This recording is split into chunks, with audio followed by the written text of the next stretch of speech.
네, 안녕하세요. 옆집 한의사 은희 언니예요. 우리 지난번 동영상에서 과민성 방광의 증상에 대해서 이야기를 해봤는데요. 소변이 마려워서 급작스레 화장실에 가야 되는 절박, 하루 8번 이상의 빈뇨, 그리고 밤에 자다가 일어나서 소변을 보러 가게 되는 야간뇨. 이런 세 가지 증상이 오랫동안 지속되는 경우 과민성 방광을 의심해봐야 된다라고 말씀을 드렸어요. 그럼 오늘은 이어서 과민성 방광의 원인, 치료, 생활습관 관리에 대해서 말씀드리도록 할게요. 사실 과학적으로 아직 과민성 방광의 원인에 대해서는 명확히 밝혀지진 않았어요. 그래서 보통 병원에 가면은 방광이 남들보다 예민하다든지 아니면 방광 용적이 남들보다 작다라는 이야기를 듣는 경우가 많은데요. 그래서 보통 이런 경우에는 방광을 좀 둔감하게 만드는 약을 받아서 먹는 경우가 많아요. 그럼 저는 한의사니까 한의학적으로 과민성 방광이 생기는 원인에 대해서 말씀드리도록 할게요. 우리 원래 방광은 소변이 밖으로 나오기 전까지 저장하는 역할을 하죠. 보통은 300ml 전후의 소변이 쌓이게 되면 그때부터 화장실에 가고 싶다라는 요의를 느끼게 돼요. 근데 과민성 방광은 이렇게 쌓이지 않았는데도 금방 화장실에 가고 싶을 정도로 방광이 예민해진 것으로, 이렇게 방광이 예민해진 원인은 사람마다 조금씩 다를 수 있어요.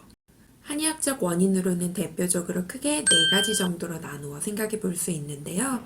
먼저 첫 번째로 스트레스가 너무 많이 쌓인 경우, 두 번째로 장기관 과로로 인해서 몸이 약해진 경우, 세 번째로 안 좋은 식습관 때문이거나, 네 번째로 갱년기 호르몬 변화 때문에 생기는 경우, 이 중 두세 가지 원인을 겸해서 나타내기도 해요. 자, 먼저 스트레스로 인한 경우입니다. 우리 방광 기능의 조절에는 교감, 부교감 신경의 자율신경이 매우 중요한 역할을 하는데요. 스트레스를 풀지 못하고 오랫동안 쌓아두는 경우에는 이런 자율신경 밸런스가 무너져서 방광 기능에도 문제가 생길 수가 있어요. 이 경우에는 자율신경 밸런스 자체가 많이 깨졌기 때문에 수면도 어렵고 쉽게 답답함을 느끼기도 하고 소변을 볼 때 찝찝한 느낌의 잔뇨감이 많이 남기도 해요. 자, 그럼 두 번째, 과로로 인한 경우예요. 첫 번째의 정신적 스트레스보다도 육체적으로 과로를 많이 한 경우, 아니면은 체력적으로 원래 많이 차갑고 허약한 경우, 이 경우는 몸의 중앙 엔진에 해당하는 비위가 약해져서 발생해요. 그래서 중앙 엔진 자체가 약해졌기 때문에 몸의 모든 기능에 저하가 생기는데요. 소변 문제뿐만이 아니라 소화 기능도 약해지고 늘 몸이 피곤하고 만성적으로 붓기가 쉬워요. 자, 세 번째, 우리 여성분들이 나이 들어가면서 별다른 이유도 없이 점점 방광이 약해지는 경우를 볼 수가 있는데요. 우리 나이 들수록 잠자다가 꼭 화장실 한두 번씩 자다 가야 되는 경우를 생각해보면 이해하기가 쉬워요. 이는 갱년기 여성 호르몬의 부족으로 인해서 생기는 경우인데요. 한방적으로 봤을 때는 이를 음혈이 부족하다라고 표현을 해요.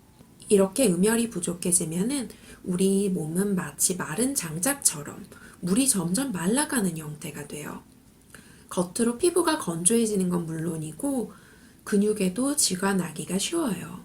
우리의 방광 역시 소변을 탄력적으로 저장했다가 내보내는 역할을 해야 되는데, 방광 자체가 딱딱해져 있다면은 소변을 제대로 저장하기가 어렵겠죠?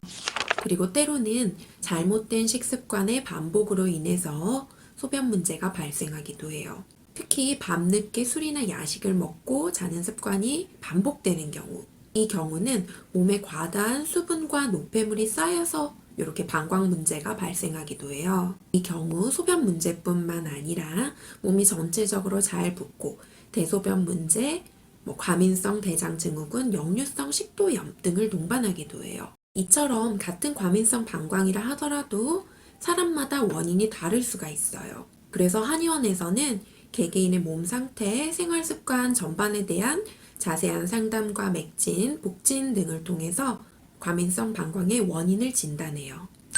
그리고 그 원인을 치료하는 한약을 복용하면서 생활 습관 교정을 통해서 재발을 방지해요. 특히 재발 방지의 측면에 있어서는 생활 습관 관리가 매우 중요한데요.